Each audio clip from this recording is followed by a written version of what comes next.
नमस्कार, मैं हूं आपके साथ अंकिता पाल। ब्रेकिंग की शुरुआत करते हैं। सीएम योगी आदित्यनाथ ने पूर्व सीएम हेमवती नंदन बहुगुणा की पुण्यतिथि पर रविवार को उन्हें श्रद्धांजलि अर्पित की है। सीएम योगी ने योजना भवन स्थित उनकी प्रतिमा पर माल्यार्पण किया। इस अवसर पर कैबिनेट मंत्री स्वतंत्र देव सिंह, महापौर सुषमा करकवाल और साथ ही प्रयागराज की सांसद डॉक्टर रीता बहुगुणा जोशी और मुख्य सचिव दुर्गा शंकर मिश्र आदि भी मौजूद रहे। और वहीं सीएम योगी आदित्यनाथ ने अपने सोशल मीडिया प्लेटफॉर्म एक्स पर उन्हें याद करते हुए लिखा कि प्रख्यात स्वतंत्रता संग्राम सेनानी उत्तर प्रदेश के पूर्व सीएम स्वर्गीय हेमवती नंदन बहुगुणा की पुण्यतिथि के अवसर पर विनम्र श्रद्धांजलि एवं उनकी स्मृतियों को कोटि कोटि नमन।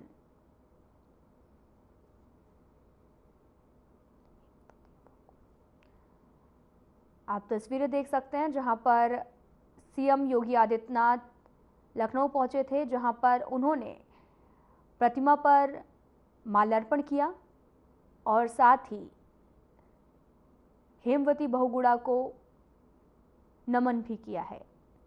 पूर्व सीएम हेमवती नंदन की आज पुण्यतिथि है, जिसको लेकर सीएम योगी आदित्यनाथ ने माल्यार्पण किया और साथ ही यहां पर एक्स के जरिए उनके कार्यों की प्रशंसा भी की गई। आपको बताते चलें कि पूर्व सीएम हेमवती नंदन की आज पुण्यतिथि है।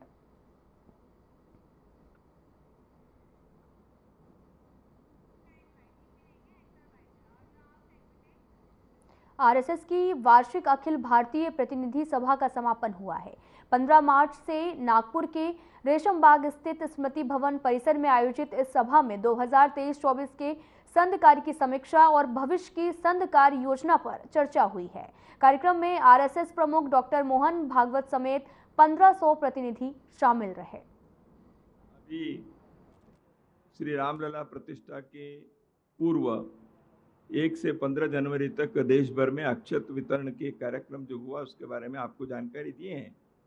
उसमें जिस प्रकार लोगों के स्वागत रहा, वह देश के अंदर वातावरण कैसे है और वर्षों से संघ के कार्यकर्ता, स्वयंसेवक और सारे हिंदू समाज जिस सपने को देख रहा था और जिस विषय के आग्रह पूर्वक हमने कहा था, श्री राम जन्मभूमि और उस पर एक मंदिर, यह भारत के सभ्यता का प्रतीक है, संस्कृति का प्रतीक है। श्री राम भारत के सिविलाइजेशनल सिंबल है। राम मंदिर इस देश की अस्मिता का प्रतीक है। यह बार बार सिद्ध हुआ है और 22 जनवरी के पौष शुक्ल द्वादशी के कार्यक्रम इसको पुनः सिद्ध करके दिखाया है। तो इससे भी अधिक हमारे लिए एक आनंद की बात यह है कि देश भर में स्वयंसेवक और इस विचार के साथ जुड़े हुए लोगों ने 19 करोड़ से अधिक, लगभग 20 करोड़ तक घरों का संपर्क किया है। यह मुझे लगता है भारत के इतिहास में किसी भी एक अभियान 15 दिन के अंदर जो हुआ है उसमें एक कीर्तिमान है।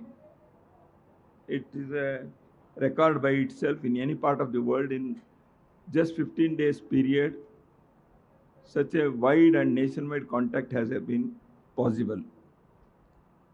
और 5,78,000 गांव हिंदुस्तान के और नगरीय क्षेत्र में भी लगभग 4,727 इतने व्यापक संपर्क इसीलिए हो पाया। एक है इस राष्ट्रीय अभियान जो है मंदिर निर्माण का, उससे लोग जुड़े हैं। दूसरा ये हो पाया संघ के कार्य की जो जाल है संगठन का, उस नेटवर्क के कारण संभव हुआ है, जो कि दूर दराज के क्षेत्र तक विषय को ले जाने का कार्य संघ के स्वयंसेवकों ने किया है। समाज के लोग शहर से इसके साथ जुड़ गए, इसलिए ये केवल स्वयंसेवकों का काम नहीं रहा, सारे समाज का रहा। इसलिए समस्त समाज को हम सभी कृतज्ञ हैं और अभिनंदन भी करते हैं, क्योंकि एक दृष्टि से राम मंदिर का निर्माण को किसको कौन कृतज्ञता व्यक्त करे, ये हम सभी मिलकर किए कार्य है। तो इन ए वे सेल्फ कंग्रेचुलेटिंग ही होगा, सब मिलकर सभी का अभिनंदन देना है, क्योंकि समाज का कार्य है, समाज ने किया है, राष्ट्र का कार्य है, राष्ट्र ने किया है। दूसरा है कि संघ के शताब्दी वर्ष नजदीक आ रहा है। संघ के शताब्दी वर्ष के निमित्त हमने जो संगठनात्मक दृष्टि से कार्य विचार किया है, वह कार्य के विस्तार के हम पूर्ण मंडल, पूर्ण खंड के और पूर्ण नगर के एक लक्ष्य लेकर चले हैं। एक खंड में डेवलपमेंट ब्लॉक जो है, विकास खंड, उसमें जितने भी मंडल है, उन सभी मंडलों में संघ के कार्य किसी न किसी रूप से, शाखा अथवा मिलन, नित्य शाखा अथवा साप्ताहिक मिलन, यह होना चाहिए। ये हमारा संकल्प है। हम अगले 1 वर्ष में इसको पूरा करने के लिए सब प्रकार के प्रयत्न करने वाले हैं। 2025 के विजयदशमी से शताब्दी वर्ष प्रारंभ होगा, उससे पूर्व इसको पूरा करने के हमारे लक्ष्य है। पिछले 2-3 वर्षों में हम आगे तो बढ़े हैं, बीच में 1-2 वर्ष कोरोना के कारण, कोविड महामारी के कारण कार्य की गति में थोड़ा सा, वह उस समय जो निर्बंध थे, शाखा लगना मुश्किल था, प्रवास नहीं कर सकते थे, हमारे कार्यकर्ता प्रशिक्षण वर्ग वगैरह नहीं हो पाए, तो इस कारण से स्वाभाविक रूप से वो गति पर थोड़ा सा अवरोध आया। अन्यथा मेरा विश्वास है अब तक हम इस लक्ष्य के और नज़दीक आ जाते और इस वर्ष में उसको पूरा करते। तो उस अवरोध को हम पार करके अभी कोरोना की स्थिति से पहले से हम आगे बढ़े हैं। तो कार्य की व्याप्ति एक है, इस कार्य सर्वस्पर्शी होना चाहिए, समाज के हर वर्ग के लोग। आज भारत के सभी वर्गों के, हिंदू समाज के सब प्रकार के पंथ, संप्रदाय, जाति, वर्ग संघ के कार्यकर्ता के नाते सहभागिता में हैं। देश के हर कोने में संघ के कार्य है। समाज के सभी स्तरों के आर्थिक दृष्टि से, सामाजिक दृष्टि से, शैक्षणिक दृष्टि से आज संघ अक्षरशः एक राष्ट्रीय अभियान बन गया है। यह केवल एक संगठन तक सीमित नहीं है। This has become a nation wide nationalist movement of its own unique type. संघ के कार्य स्वयंसेवकों की सहभागिता से चलता है। समाज में सब प्रकार के अच्छे काम को सहयोग देना स्वयंसेवकों के लिए हम ट्रेनिंग देते हैं। इसलिए हमने जो परिवर्तन के दृष्टि से परिवार के अंदर जीवन मूल्य, पर्यावरण की रक्षा, सामाजिक समरसता, सब प्रकार के भेद को भूलकर, छोड़कर हम सब एक समाज के, एक राष्ट्र के लोग हैं, इस भावना को लाना है। समाज के अंदर के सब प्रकार की कुरीति को दूर करने हैं। भारत को एक समृद्धशाली, समर्थशाली, स्वाभिमानी भारत के बनाना है। इन सब में किसी एक समुदाय, किसी एक वर्ग ऐसे नहीं है, समाज के सभी प्रकार के लोग इसमें संघ के इस विचार को समर्थन करने के लिए आ रहे हैं। इसलिए समाज के इस विश्वास को हम अर्जित कर पाए हैं, ये इसलिए हमारे लिए एक धन्यता का भाव भी है और समाज के प्रति हम कृतज्ञ भी हैं। समाज और संघ अलग नहीं है, यही हमारे सपना है, कल्पना है। क्योंकि Rashtriya Swayamsevak Sangh is not an organisation within the society, but it organises the whole society. तो यह एक कल्पना जो है, इसको हम समाज का संगठन के रूप में करने के लिए समाज सद्भाव के कार्य, इसमें समाज के सब प्रकार के लोग आएंगे। हमारे गतिविधि जो हम कहते हैं वो संगठन के रचना के अंतर्गत एक स्ट्रक्चर, उसको हमने जानबूझकर नहीं बनाया, क्योंकि ये सारे हमारे गतिविधि जो है they are part of movements. Family के अंदर अच्छे जो बात होनी चाहिए, या पर्यावरण की रक्षा जो होनी चाहिए, या सामाजिक समरसता जो एस्टैब्लिश होनी चाहिए, ये किसी एक ऑर्गेनाइजेशन का काम नहीं है, सारे समाज का काम है। इसलिए बियॉन्ड द ऑर्गेनाइजेशन ये समाज के एक अभियान बने, इसलिए हमने इसको उसी प्रकार चलाया है। संघ के नित्य के कार्य ऑर्गेनाइजेशन से चलता है, लेकिन समाज के परिवर्तन का कार्य समाज से चलना चाहिए। उसके लिए आवश्यक पहल, इनिशिएटिव राष्ट्रीय स्वयंसेवक संघ के कार्यकर्ता, प्रचारक, स्वयंसेवक ये करेंगे, क्योंकि ये सब समाज में छोटे बड़े रूप में कई लोग कर भी रहे। हम उन सभी सज्जन शक्ति के साथ जुड़कर करना चाहते हैं। संघ समाज की धारा से अलग रहकर ये हमारा काम है ऐसे दिखाने के कोई प्रयत्न हमारा नहीं होगा। समाज में जो अच्छा, इसलिए राम मंदिर का काम भी ये केवल संघ का नहीं है, सारे हिंदू समाज का है। सभी संत मिले, सभी अर्जक मिले, सब प्रकार के लोग मिले, ऐसे प्रत्येक कार्य सारे समाज का बने। इसके लिए आवश्यक आंतरिक शक्ति, उसके लिए आवश्यक पहल, उसके लिए आवश्यक न्यूनतम स्ट्रक्चर, ये करना संघ के कार्य है, हम कर रहे हैं। शताब्दी वर्ष में समाज परिवर्तन के कुछ आयामों को लेकर हम चले हैं, वो इन समाज परिवर्तन के कार्य के लिए है। देश के अंदर कई प्रकार के चुनौती भी हैं। देश के प्रगति के गति को अवरोध करने वाली शक्तियां भी समय समय पर सिर उठते हैं। वार्षिक प्रतिवेदन में मैंने 2-4 बातें इस संदर्भ में उल्लेख भी किया है। दुखद बात होती है कि समाज के अंदर ही स्पृश्य अस्पृश्य, ऊंच नीच भाव से कहीं घटनाएं होती है तो संघ के कार्यकर्ता समाज के धार्मिक सामाजिक नेतृत्व के लेकर उसको ठीक करने के लिए हम प्रयत्न करते हैं। कई बार एक दुर्भाग्य की स्थिति ऐसी होती है कि समाज में इस विषय को अभी भी हमको एड्रेस करना पड़ता है। इसलिए समाज की एकता के लिए संघ के हमेशा वरीयता है, प्राथमिकता है। सामाजिक समरसता is an article of faith, एक श्रद्धा का विषय है संघ के लिए। It is not a strategy, it is not an organisational benefit और outcome, it should be an article of faith of everybody in this country. उस दिशा में संघ का काम है। तो इसलिए समाज परिवर्तन के भिन्न भिन्न कामों में जब संघ आगे बढ़ रहा है, देश की एकता या संदेश खाली जैसे घटना जब होती है या घटना हो रही है उसकी जानकारी मिलती है तो स्वाभाविक रूप से एक आक्रोश पैदा होता है। संघ के स्वयंसेवक, विभिन्न क्षेत्र में कार्य करने वाले हमारे कार्यकर्ता इसका भरपूर भर्त्सन भी किया, उस में आवाज उठाए, राष्ट्रपति के पास जाकर वहाँ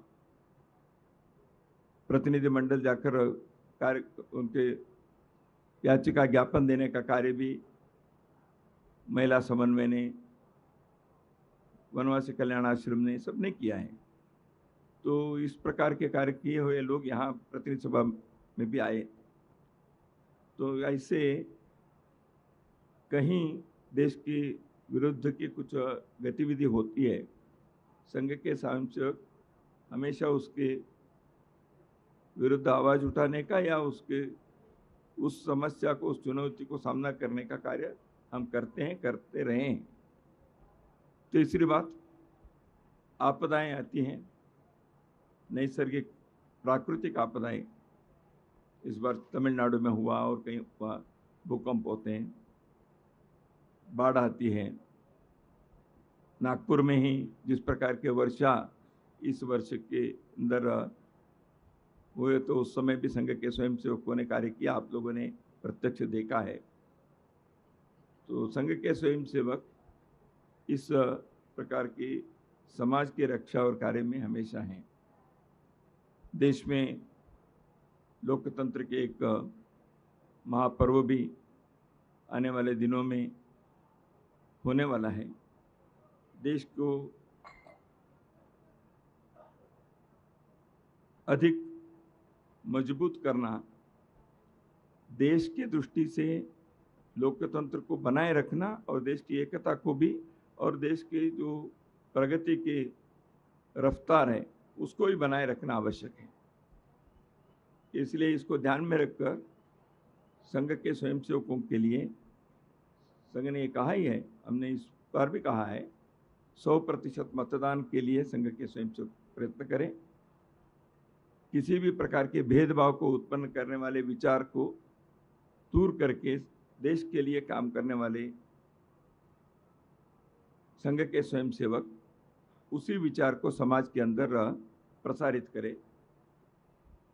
तो उस दृष्टि से ध्यान रखकर समाज इस संदर्भ में किसी भी प्रकार के आंतरिक वैमनस्य, समाज के बिखराव, देश की एकता के विरुद्ध की कोई भी बात ऐसे ना हो,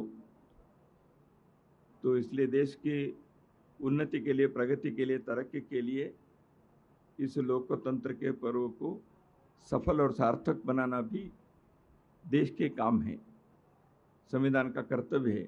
राष्ट्रीय स्वयंसेवक संघ का एक राष्ट्रीय जिम्मेवारी भी है, इसको भी निभाने के लिए हम प्रयत्न करते हैं। तो पुनः एक बार आप सबको मैं धन्यवाद देता हूं। तो कोई विषय है तो आप पूछ सकते हैं। हाँ, माइक लेकर बोलना अच्छा रहेगा। माइक दे दो। कौन करना चाहिए आप बताएंगे? हाँ, इधर से शुरू करते हैं, फिर इधर आते हैं। मैं सलमान रावी हूँ बीबीसी से।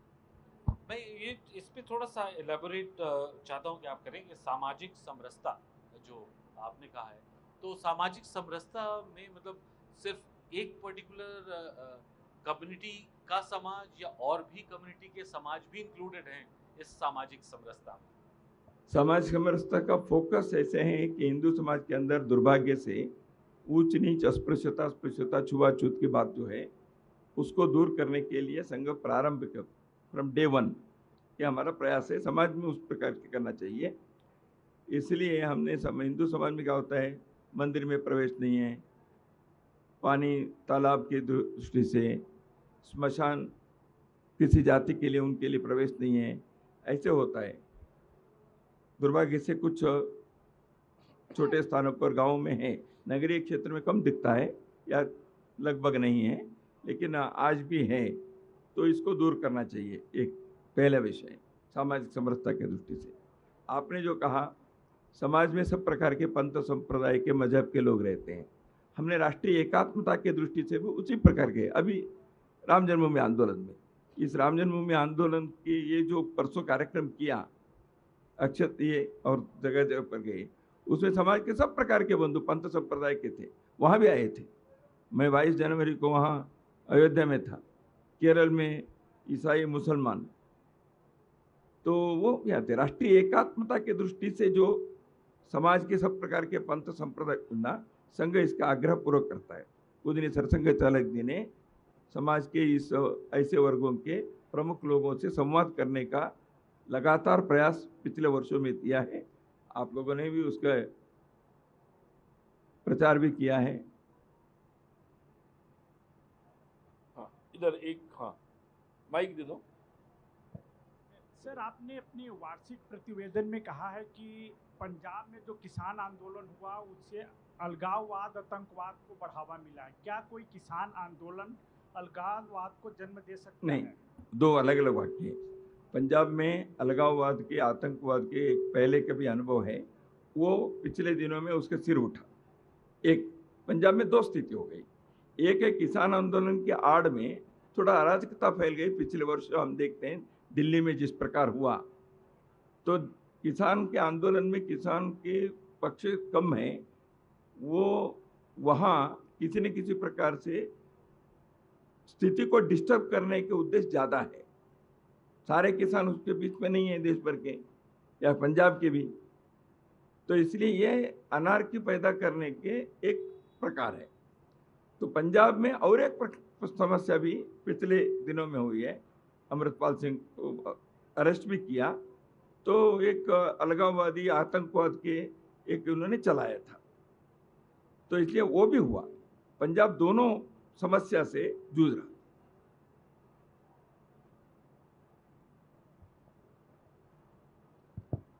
मैं पंकज सोनी हूँ, फर्स्ट इंडिया जयपुर से। आपने संदेश खाली वाली घटना का जिक्र किया, तो इस घटना के पीछे संघ का क्या मानना है? क्या महिलाओं का जो महिलाओं की समाज में मुखरता होनी चाहिए, महिलाओं का जो प्रभाव होना चाहिए वो कम है, उसको लेके संघ क्या सोचता है, और इस तरह की घटना पुनरावृत्ति नहीं हो उसको लेके भी क्या संघ किसी तरह का कोई प्लान बना रहा है या उस पर काम कर रहा है?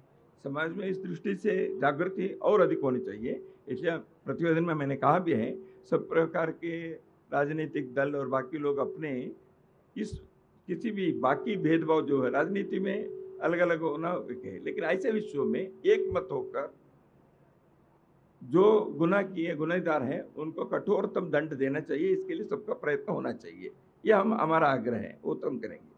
महिलाओं के जागृति के लिए क्या कर रहे हैं? अभी उदाहरण के लिए महिला सम्मेलन पिछले दिनों में जो हुआ है, 5-6 महीने में देश भर में 5 लाख से अधिक महिलाएं जिले और विभाग के छोटे छोटे सम्मेलन में इकट्ठे हुई।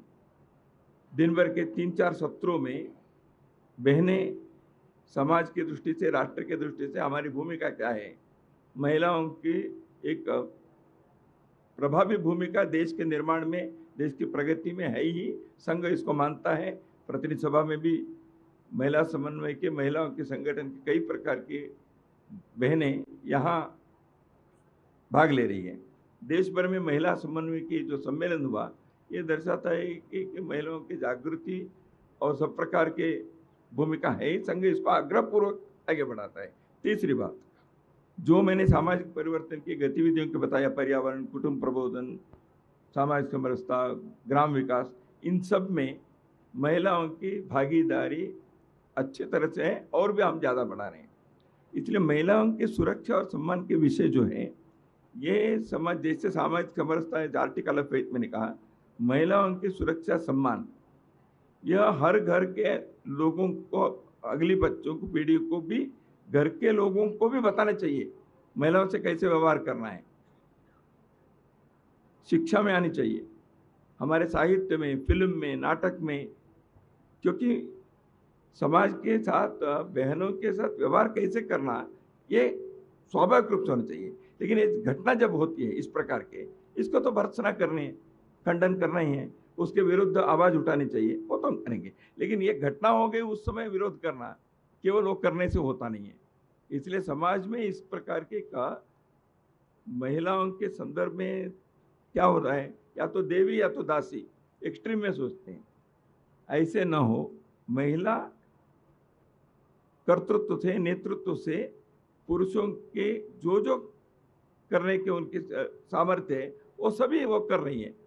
अब चंद्रयान में हो, वैक्सीन बनाने में हो, खेल खिलाड़ी बनने में हो, या पत्रकारिता माध्यम में हो, हर जगह पर महिलाएं पहुंच सकती हैं और होती भी हैं। तो इसको बढ़ावा देना चाहिए, संघ इसके पक्ष में है। माइक ले लो, माइक लीजिए। चार्ल्स साल्वे पीटीआई से। इलेक्ट्रल बॉन्ड्स को लेके अभी सोसाइटी में, समाज में बहुत कंसर्न्स रेज हो रहे हैं।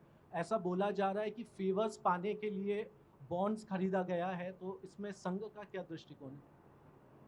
इसके बारे में संघ ने अभी ज़्यादा, हम इस विषय में सोचे नहीं है, यहाँ हमने चर्चा भी नहीं की, क्योंकि इलेक्ट्रल बॉन्ड का एक प्रयोग है। इस प्रकार के प्रयोग को करें और उसमें जो चेक्स एंड बैलेंस करने चाहिए वो कर सकते हैं ना, चेक्स एंड बैलेंस करके ही कर रहे हैं, वो करें। और इलेक्ट्रल बॉन्ड के एक अचानक आज आया ऐसे नहीं, पहले भी इसके विषय पहले भी हुआ है, एक इम्प्लीमेंट करके प्रयोग के नाते लाए हैं।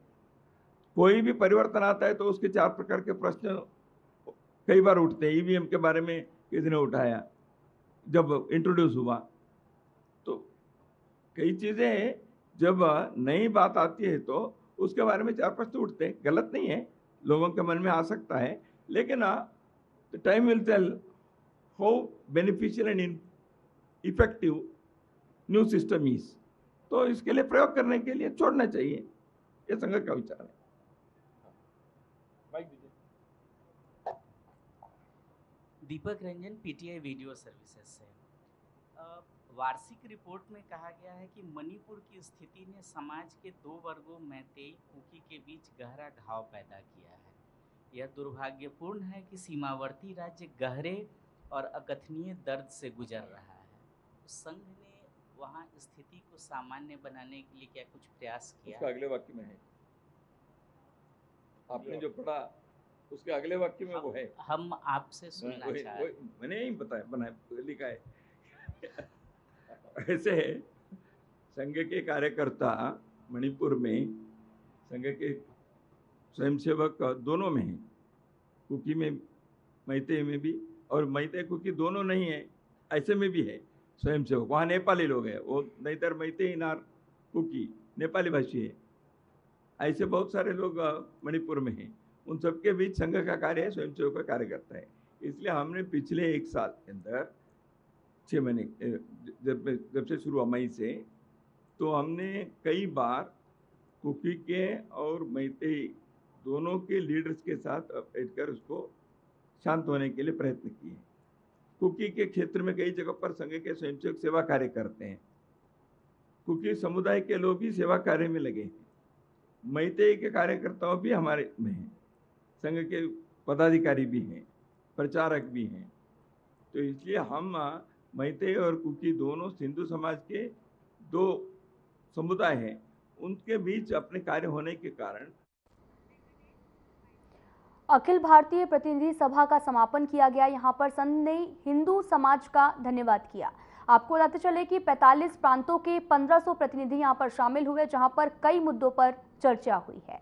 फिलहाल इस वीडियो में इतना ही। नमस्कार।